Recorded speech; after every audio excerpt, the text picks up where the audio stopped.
Zethkar's 4 eyes swept across the empty plaza one more time, searching for any sign of life.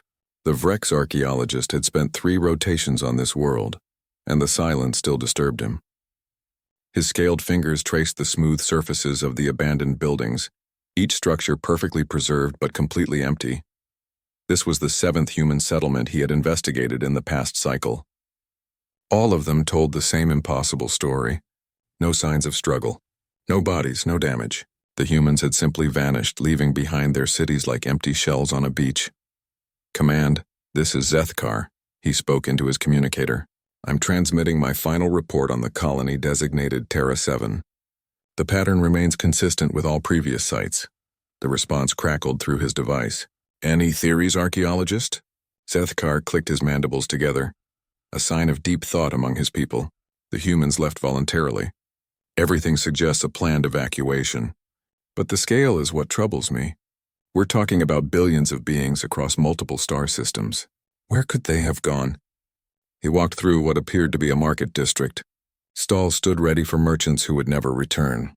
Children's toys lay scattered in playgrounds, as if their owners had been called away mid-game. The preservation was perfect, almost ceremonial in its completeness. Back on his ship, Zethkar reviewed the data one more time. The timeline was clear. 3 cycles ago, human communication networks had gone silent across 17 worlds, not all at once, but in a pattern that moved from the outer colonies toward the core systems. Each world had transmitted standard status reports right up until the moment they stopped completely. The Galactic Council had initially assumed some kind of plague or internal conflict. Humans were young and volatile after all. Their species had only achieved faster than light travel 2 centuries ago. But as the investigation teams arrived at each world, they found no evidence of disaster, just empty cities and a disturbing attention to detail in the evacuation. Zethkar's ship detected an energy signature from the planet's northern continent. He redirected his sensors and found something that made his blood run cold.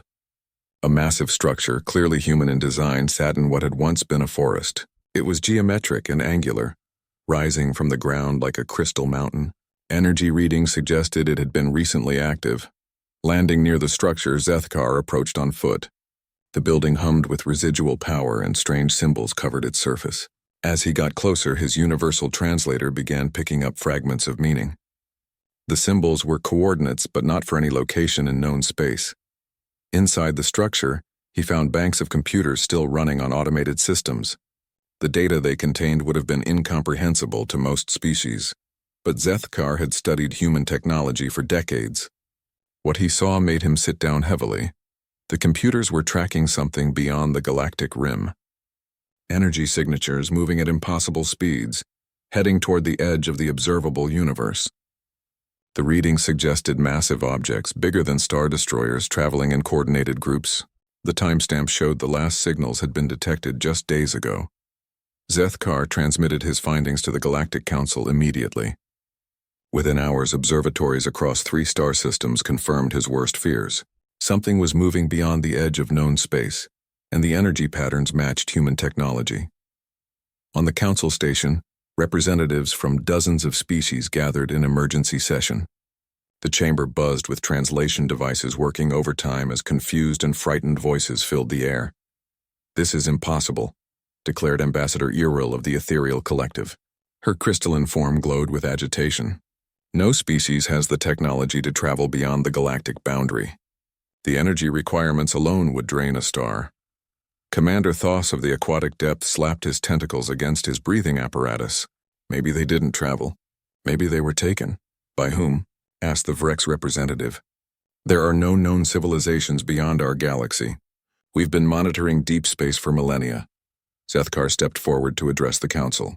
"Honored representatives, I believe we're asking the wrong questions. The evidence suggests the humans left voluntarily, in an organized fashion using technology we don't understand. The question isn't how they left. It's why." The chamber fell silent. The implications of his words settled over the gathered aliens like a heavy blanket. If humanity had developed the ability to travel beyond the galaxy, why would they use it to flee? What could frighten a species enough to abandon everything they had built? Over the following days, more evidence emerged. Long-range sensors detected similar evacuation patterns in human colonies they hadn't even known existed. The humans had been more widespread than anyone realized, with settlements in distant spiral arms and even some in the space between galaxies. All of them were now empty. Dr. Silton, a renowned xenobiologist, presented her analysis to a smaller council committee. The evacuation was total, she reported. Not just the humans themselves, but their genetic material, their cultural artifacts, even their domestic animals. This wasn't abandonment. This was preservation. Preservation from what? Asked the committee chair.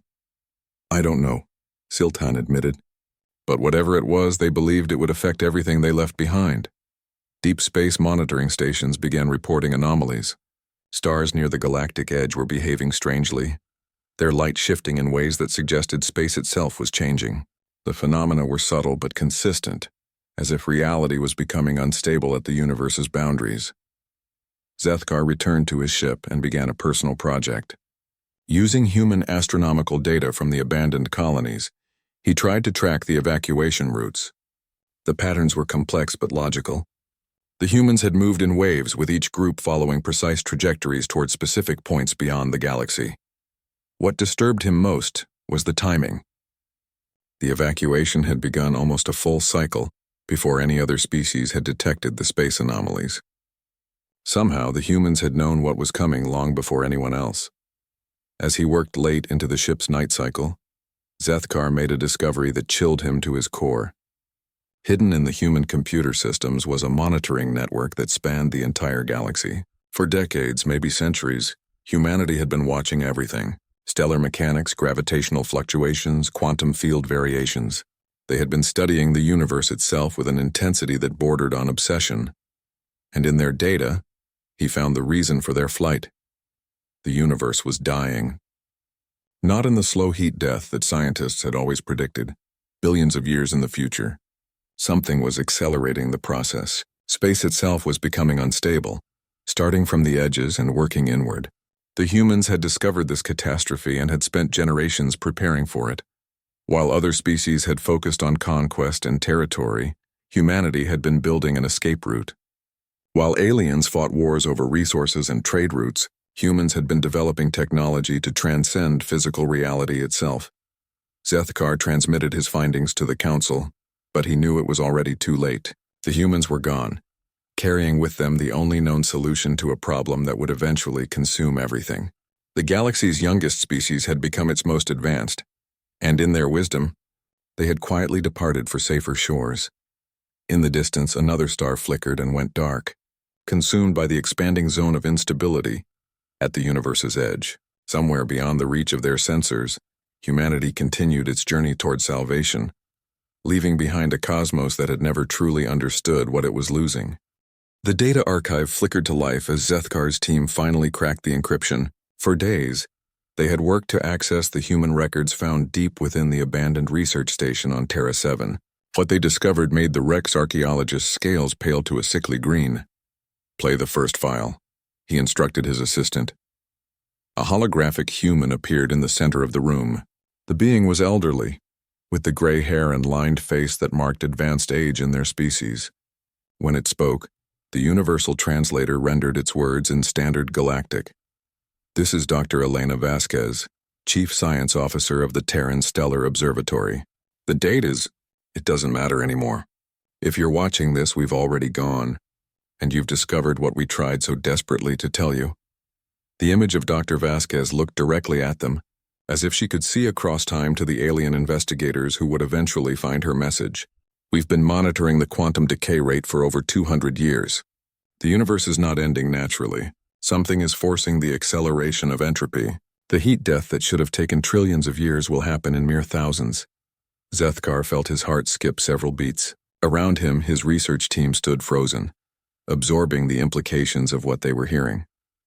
"We tried to warn you," Dr. Vasquez continued. "God knows we tried. But nobody would listen to the primitive humans with their flawed calculations." The hologram shifted to show star charts and mathematical formulas that hurt to look at. The equations described reality itself breaking down, the fundamental forces becoming unstable, matter losing its coherence at the subatomic level. The Galactic Council received our first warning 67 years ago, Dr. Vasquez said. We presented evidence of accelerated cosmic expansion. We showed them the quantum field degradation. We begged them to work with us to find a solution. Zethkar remembered that day. He had been a junior researcher then, attending his first council session. The human delegation had seemed so small and young compared to the ancient civilizations around them. Their presentation had been dismissed as the overactive imagination of a species barely out of its home system. The hologram changed to show another human, this one younger and more intense. I'm Dr. James Chen, head of the Dimensional Physics Department. While the council debated whether our data was accurate, we started working on solutions. We couldn't save the universe, but maybe we could escape it.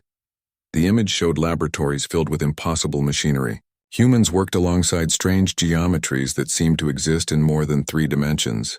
Energy fields contained what looked like pieces of space itself, folded and twisted into new configurations. We discovered that reality has layers, Dr. Chen explained. Like an onion, but infinite. Each layer is a complete universe with its own physical laws. The decay affecting our reality doesn't necessarily affect the others. Zethkar's assistant, a young Vrex named Kithmar, spoke in wonder. They learned to travel between universes?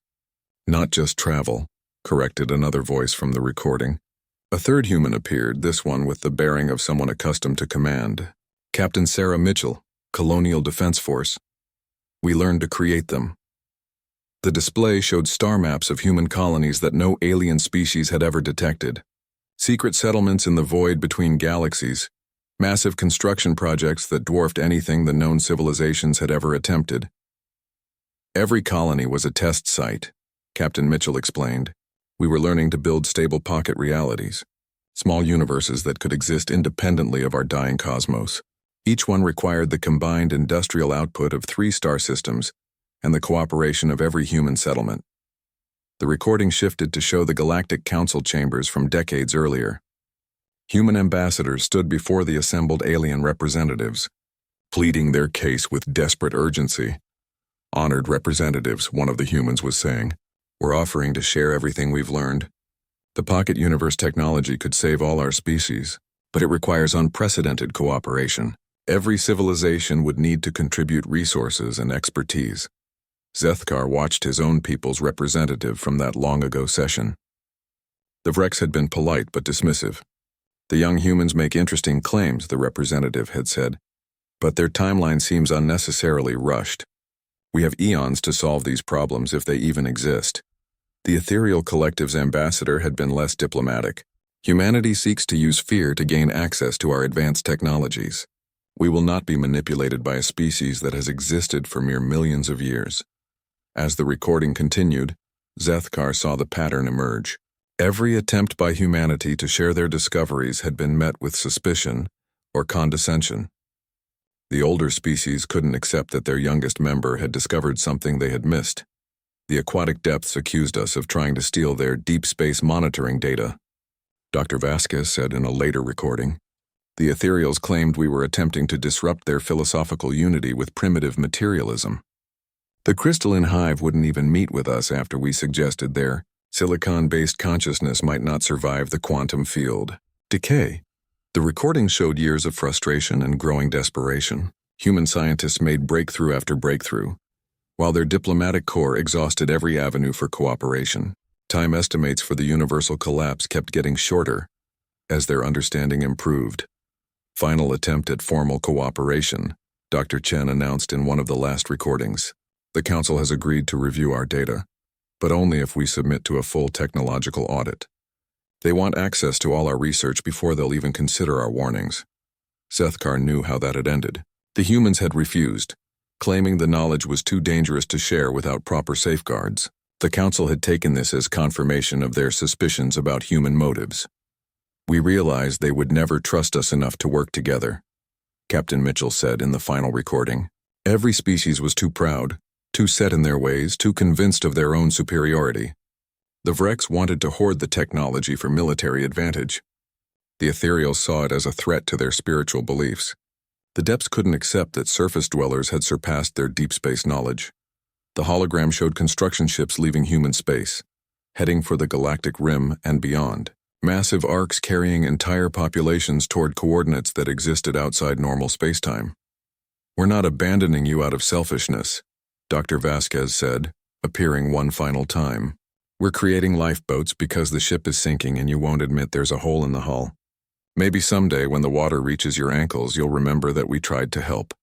The recording ended with a star map showing safe passage routes to the pocket universes, detailed technical specifications for the reality anchors, step-by-step instructions for building dimensional bridges. Everything needed to escape the coming catastrophe. But as Zethkar stared at the data, he realized the terrible irony. The instructions required materials that were distributed across dozens of species' territories. The construction needed the combined computing power of the ethereal collective and the deep space expertise of the aquatic depths. The crystalline hive's unique consciousness was essential for navigating between dimensional layers. Humanity had tried to give them salvation, but salvation required the very cooperation that had been impossible to achieve. The younger species had understood something the ancient civilizations had forgotten. Survival sometimes meant swallowing pride and working with those you considered inferior. Outside the research station, another star winked out as the quantum decay reached deeper into the galaxy. In the distance, the edge of space itself was beginning to fray, just as the human recordings had predicted. The universe was ending on schedule, and the only species that had prepared for it was already gone. Zethkar looked at his research team, seeing his own fear reflected in their faces.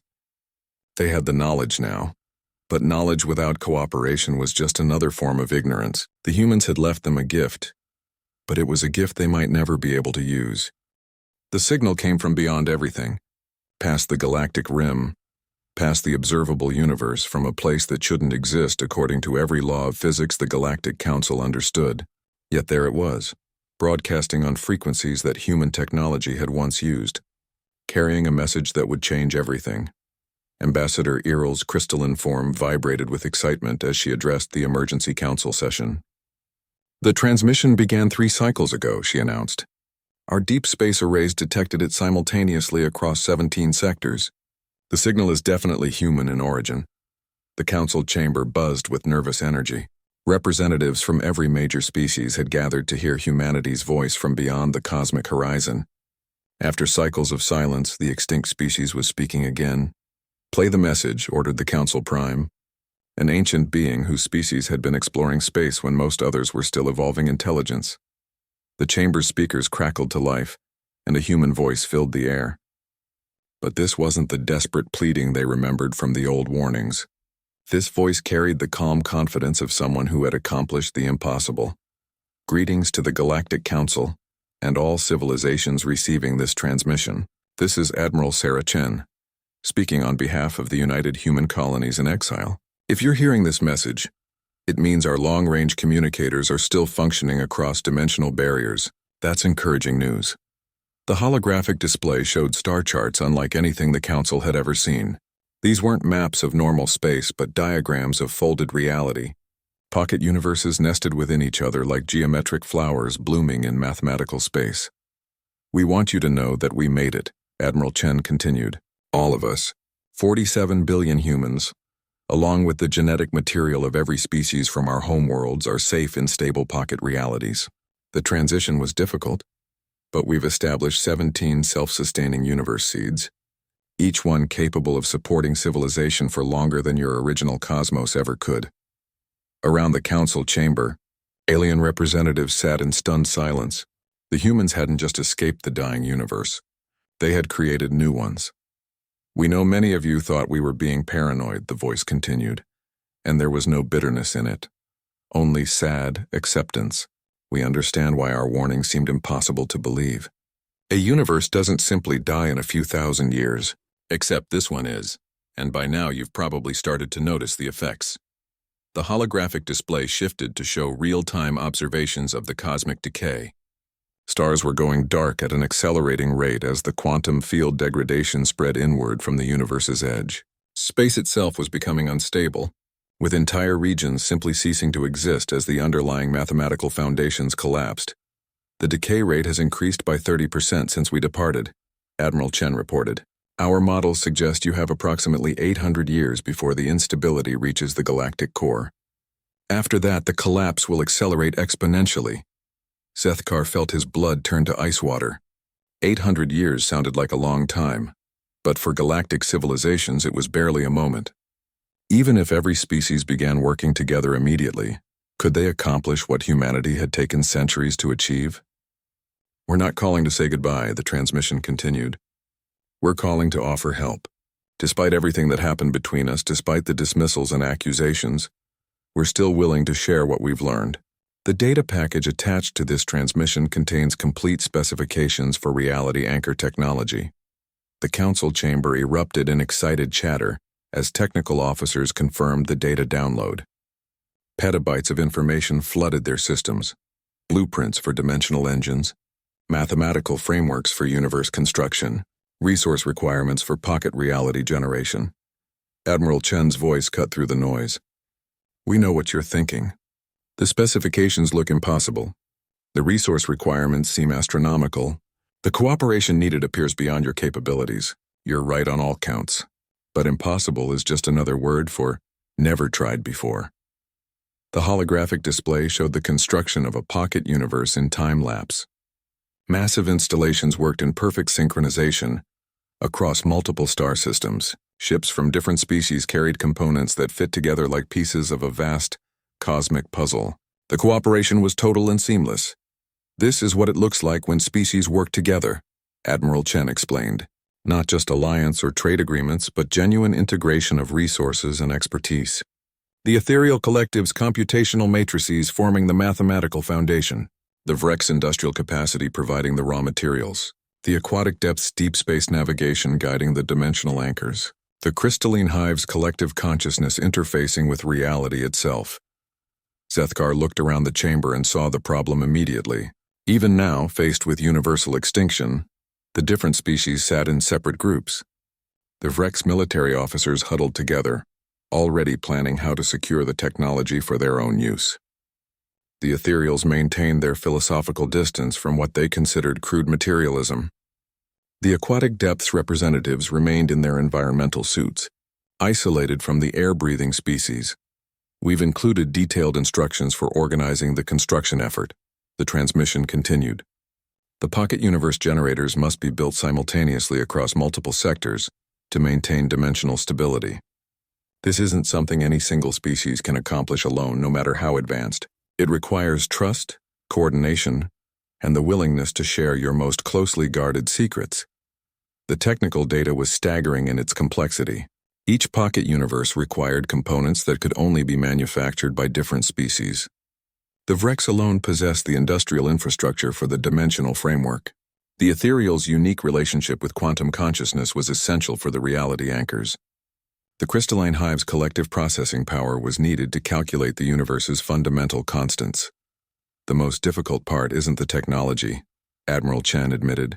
"It's learning to work as one people instead of dozens of competing civilizations. We had to abandon our tribal instincts, our national boundaries, our species-first mentalities. Every human colony had to contribute everything they had to the collective effort." Ambassador Irl's form flickered with agitation. "How can they expect us to simply abandon our cultural identities?" she asked the council. "The ethereal way of existence has been refined over millions of years. We cannot simply merge with crude biological thought processes." Commander Thos of the aquatic depths slapped his tentacles in agreement. "The deep spaces belong to those who understand them. We will not share our navigation secrets with surface dwellers who pollute the cosmic currents with their noisy engines." The Vrex military representative stood and addressed the chamber. "The humans offer us salvation, but at the cost of everything that makes us who we are. How do we know this isn't another attempt to steal our technologies? How do we know these pocket universes aren't just elaborate prisons?" Sethkar watched the familiar pattern emerge. Even faced with extinction, the species of the galaxy could not overcome their ancient prejudices and territorial instincts. The gift humanity offered was real, but accepting it required a fundamental change in how they viewed themselves and each other. Admiral Chen's voice continued, as if she had anticipated their reactions. "We know you're struggling with trust. We struggled too. But here's what we learned. Survival isn't about preserving what you were. It's about becoming what you need to be. The humans who entered the pocket universes aren't the same humans who lived in normal space. We're something new, something better. The transmission included recordings from the pocket universes themselves. Humans worked alongside artificial intelligences that seemed to think with living creativity. Children played in gardens where the laws of physics responded to imagination. Artists painted with light itself, creating beauty that could exist in the folded spaces between realities. This is what we became when we stopped fighting each other and started building together, Admiral Chen said. Not the end of humanity, but humanity's graduation to something greater. The invitation is still open. The construction specifications are complete. The only question is whether you're ready to become something more than what you've always been. The transmission ended with coordinates for communication beacons that could reach across dimensional barriers. Humanity would be watching, ready to provide guidance and support to any species willing to attempt the great work. In the silence that followed, Zethakar looked around the council chamber and felt the weight of cosmic irony. The youngest species in the galaxy had become its teachers. The primitives had become the advanced civilization, and the ancient, wise species faced a choice between evolution and extinction. The universe was ending, but somewhere in the space between realities, humanity waited with open hands and patient hearts, ready to help their former neighbors take the next step in their development. The question was whether pride and fear would allow them to accept the gift that transcended everything. They thought they knew about survival itself. The construction ships of 17 different species hung in space, around the designated anchor point, but they might as well have been on different planets. Each fleet maintained careful distance from the others, their formations reflecting centuries of mistrust and territorial disputes. Zethkar floated in his observation pod, watching the greatest engineering project in galactic history fall apart before it had truly begun. 3 cycles had passed since humanity's transmission, and the joint construction effort was already fracturing along predictable lines. The Vrex are hoarding graviton manipulators again, reported his assistant through the communication link. They claim they need extra units for defensive purposes, but won't specify what they're defending against. Below them, the massive framework for the first pocket universe generator stretched across several million kilometers of space. It should have been a marvel of cooperative engineering, with components from every major civilization working in perfect harmony. Instead, it looked like a collection of separate projects that happened to occupy the same region of space. The Vrex section was a masterpiece of military engineering, all sharp angles and defensive positions. Their components were built like fortresses, designed to be defended rather than integrated. Every Vrex ship carried enough weapons to level a planet, because even in the face of universal extinction, they couldn't imagine working with others without preparing for betrayal. "Sir," came another voice over the communication system, "the Ethereal Collective is refusing to synchronize their quantum consciousness interface with the crystalline hive's processing matrix. They claim the hive's collective thought patterns are spiritually contaminating." Zethkar clicked his mandibles in frustration. The Ethereals had spent the past cycle trying to modify the human designs to exclude direct mental contact with other species. Their philosophical framework couldn't accept that the pocket universe technology required genuine mental integration between different types of consciousness. The crystalline hive, for their part, had become increasingly isolated as the project progressed. Their collective intelligence found the individualistic thought patterns of biological species chaotic and painful to interface with. They had begun constructing their own version of the technology, one that would work only for silicon-based collective minds. "What about the aquatic depths?" Zethkar asked. "They've moved their construction platform to the edge of the system," came the reply. "They claim the other species are generating too much electromagnetic noise for their deep space navigation systems to function properly." The truth was simpler and more damning. The aquatic depths had never worked closely with air-breathing species. Their entire civilization was based on the idea that space belonged to those who could navigate its depths without artificial life support. Asking them to cooperate directly with enclosed habitat species challenged their fundamental identity. Zethkar pulled up the human specifications on his display and compared them to what the alien coalition was actually building. The differences were staggering. Where humanity had designed integrated systems that required constant cooperation to maintain, The alien version was modular and segregated. Each species was essentially building their own pocket universe generator, hoping they could somehow connect them at the last moment. "The power distribution is completely wrong," muttered Dr. Siltan over the communication link. The xenobiologist had been appointed as one of the project's technical coordinators, but her attempts to enforce the human specifications had been met with resistance from every species involved. The Vrex want redundant power systems, so they can operate independently if needed, she continued. The ethereals insist on using their own energy matrices because they don't trust mechanical power generation. The crystalline hive is trying to power everything through their collective mental energy. None of these approaches will work with the dimensional anchor specifications. The human designs were elegant in their interdependence. Each component required inputs from multiple other components, creating a web of technological cooperation that made betrayal or abandonment impossible. The pocket universe generator couldn't function unless every species contributed their essential piece, and kept contributing it throughout the construction and operation phases. But the alien coalition couldn't accept that level of dependence. Each species was trying to maintain their ability to survive independently, to protect their own interests even while working toward collective salvation. "Sir," came an urgent voice, "we're getting reports of armed incidents between Vrex and ethereal ships near the primary assembly area." Zethkar wasn't surprised. The Vrex had been trying to position military vessels near the ethereal construction zones, claiming they needed to protect the shared technology from potential threats. The ethereals, who had no military tradition, interpreted this as preparation for invasion and had begun using their quantum manipulation abilities to disable Vrex weapon systems.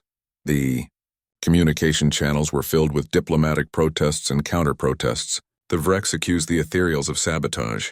The ethereals accused the Vrex of militaristic aggression. The crystalline hive complained that the biological species' emotional conflicts were creating mental static that interfered with their collective consciousness. "Dr. Siltan," Zethkar called, "what's your assessment of our current progress?" The pause before her answer told him everything he needed to know. "If we continue at this rate, with this level of cooperation, we might complete a functional pocket universe generator in approximately 200 years. The human specifications suggest we need to finish in 50 years, or the dimensional anchors won't be stable enough to survive the reality collapse. 200 years versus 50. The mathematics of failure were becoming clear. The real problem isn't technical," Dr. Siltan continued. "It's biological and cultural. The Vrex can't work without military hierarchy, and the assumption that everyone else is a potential enemy. The ethereals can't function in close cooperation with what they consider crude material consciousness. The crystalline hive finds individual thought patterns painful and chaotic. The aquatic depth sea enclosed habitat species is fundamentally different and inferior." Zethkar looked at the construction zone again, seeing it with new eyes. Each species was trying to build salvation while maintaining the very attitudes and assumptions that made salvation impossible. They wanted to survive the end of the universe without changing anything about themselves. The humans were right about one thing, he realized aloud. Survival isn't about preserving what you were. It's about becoming what you need to be. But becoming something new required abandoning something old, and that was the step none of them could take. The Vrex would rather die as warriors than live as cooperators. The ethereals would rather face extinction than compromise their philosophical purity. The crystalline hive would rather dissolve than merge their thoughts with chaotic biological minds. Over the following cycles, the pattern repeated and intensified. Construction deadlines were missed as species argued over resource allocation. Technical specifications were modified to accommodate cultural prejudices, making the overall design less effective. Security incidents multiplied as military units from different species encountered each other in contested areas. The universe, meanwhile, continued dying on schedule.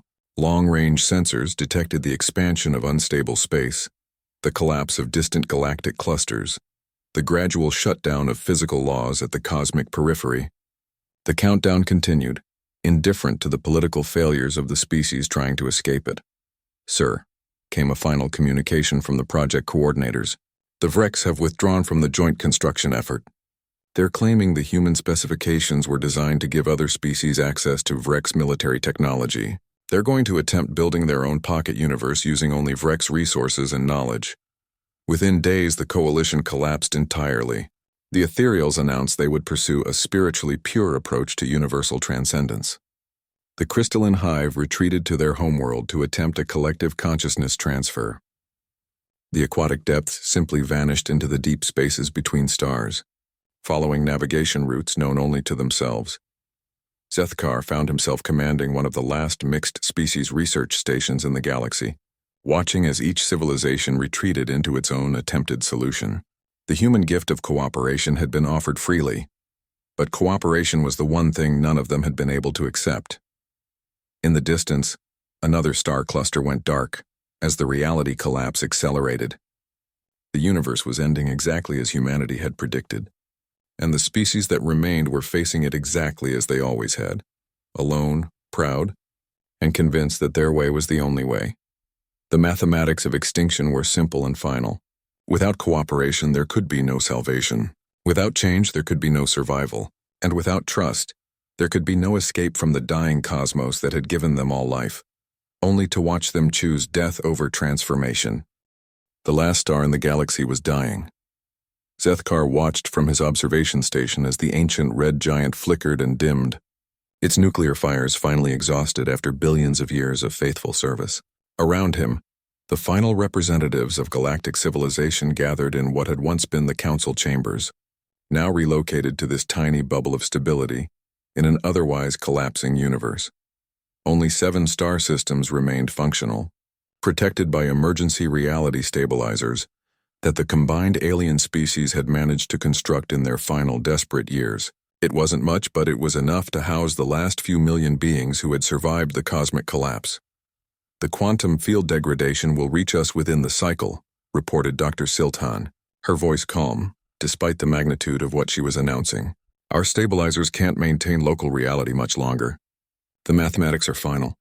Around the chamber, the survivors nodded in acceptance. They had long since moved past panic or despair. The universe was ending. They had failed to escape it, and now all that remained was to face the conclusion with whatever dignity they could manage. Zethkar looked at the assembled group and felt a strange peace. Representatives from 17 species sat together without the old barriers of mistrust and territorial rivalry. The Vrex military officers worked alongside ethereal philosophers, while crystalline hive fragments shared processing power with aquatic depths navigators. It had taken the end of everything to finally achieve the cooperation that might have saved them. "At least we learned to work together," said Commander Thos, his aquatic breathing apparatus modified to function in the mixed atmosphere chamber, even if it was too late. "Perhaps that was the point," suggested Ambassador Iril, her crystalline form now permanently dimmed to conserve energy. "Perhaps learning was more important than surviving." The thought was interrupted by an urgent signal from the monitoring stations. Something was happening in the dead space beyond their small cluster of surviving worlds. Energy signatures were appearing where nothing should exist, patterns of activity in regions where reality itself had ceased to function. "Put it on the main display," Zethkar ordered. The holographic projector showed space that defied comprehension. Where once there had been nothing but quantum void, strange structures were materializing. They looked like seeds or eggs or perhaps flowers blooming in mathematical space. Dozens of them, each one glowing with a soft light of stable reality. "Those are pocket universes," Dr. Siltan breathed. "Hundreds of them. All stable, all functional." A communication signal reached them from the nearest structure, broadcasting on frequencies that had been silent for decades. The voice that emerged was unmistakably human, but changed somehow, carrying harmonics that suggested intelligence far beyond what any single species could achieve. "Greetings to the survivors of our old cosmos," the voice said. "This is the collective consciousness of humanity speaking from the new gardens. We've been watching and we've been preparing." The display shifted to show the interior of one of the pocket universes. It was beautiful beyond description, a realm where the laws of physics responded to conscious intention, where thought and reality danced together in perfect harmony. But it wasn't empty. Life flourished there, but not just human life. "We told you we had preserved the genetic and cultural material of every species from our homeworlds," the voice continued. "What we didn't tell you is that we never stopped watching those we left behind. Every noble act, every moment of beauty, every breakthrough in cooperation has been recorded and preserved. The images showed impossible scenes. Frex warriors who had learned to protect through nurturing rather than violence. Ethereal philosophers whose thoughts had achieved perfect unity with crystal-based collective consciousness. Aquatic depths navigators who guided explorers through realms where water and vacuum were equally natural. All of them living and thriving in spaces where the limitations of the old universe no longer applied. Zethkar felt tears forming in his eyes as he recognized the truth. They didn't just save themselves. They saved the best of all of us. The beings you see are not copies or clones, the human voice explained. They are the essential patterns of your species, refined and perfected. They carry your memories, your cultures, your unique perspectives on existence. But they also carry something new. The ability to truly cooperate, to truly understand each other, to truly grow together. The surviving aliens in the chamber watched in wonder as their evolved descendants worked together on projects that transcended anything they had ever imagined. Frex engineers whose designs incorporated ethereal aesthetic principles, crystalline hive collective thoughts that embraced aquatic depths fluid navigation concepts, species that had spent millennia in conflict or isolation, now functioning as parts of a greater whole. We tried to save your physical forms, the voice continued, and now there was sadness in it, but you couldn't accept the changes necessary for survival. You wanted to escape extinction while remaining exactly what you had always been. That was never possible. But your essential selves, your contributions to the greater tapestry of consciousness, those were always precious to us. We have preserved them, honored them, and given them the chance to grow beyond the limitations that trapped them in the dying cosmos. The display showed vast libraries containing the complete cultural heritage of every galactic species. Art galleries where Vrex battle sculptures stood alongside ethereal meditation crystals. Universities where the greatest thoughts of all civilizations were studied and built upon by minds no longer constrained by biological prejudice. The old universe is ending, the human voice said. But universe ending is not the same as life ending. Consciousness is deeper than physics. Love is stronger than entropy. And cooperation can transcend any limitation that individual existence might face. Commander Thos spoke first, his voice filled with wonder. Our navigational knowledge, our understanding of the deep currents. It lives on? Enhanced and expanded, came the reply. Your descendants navigate not just between stars, but between realities themselves. They guide exploration fleets through dimensions that don't exist in normal space, helping to establish new pocket universes in regions where life can flourish without limit. Ambassador Earl's crystalline form brightened despite her energy conservation efforts. And the philosophical frameworks we spent millions of years developing? They form the foundation for ethical systems that govern entire collectives of species, the voice answered. Your insights into the nature of consciousness help us understand how different types of minds can work together without losing their essential uniqueness. One by one, the representatives of the dying civilizations learned that their greatest achievements had not been lost. The crystalline hive's collective processing techniques had been adapted to allow individual minds to share thoughts without losing identity.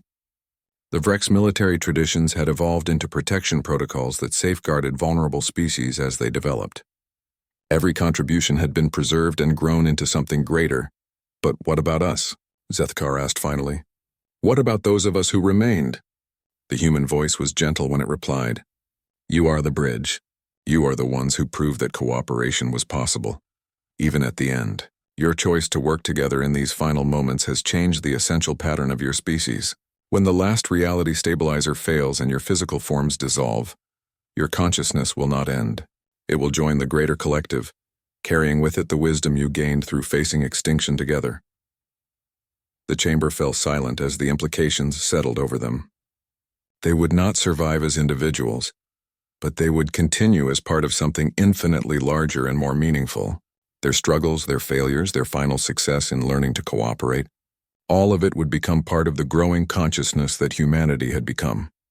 Outside, the last star dimmed toward final darkness. But in the space between dimensions, new lights were kindling. Pocket universes bloomed like flowers in an infinite garden, each one seeded with the best aspects of every species that had ever reached for the stars. Thank you, Zethkar said simply, for not giving up on us, for preserving what was worth preserving, for showing us that ending is not the same as failure. Thank you, came the reply, for proving that any species can learn to grow beyond what they were. Your legacy will inspire others as they face their own transitions. The universe ends, but consciousness continues, and cooperation makes us all more than we could ever be alone. The reality stabilizers failed with quiet dignity, and the last bubble of the old cosmos dissolved into quantum foam. But in realms beyond physics, in spaces where thought and love determined the laws of existence, the great work continued.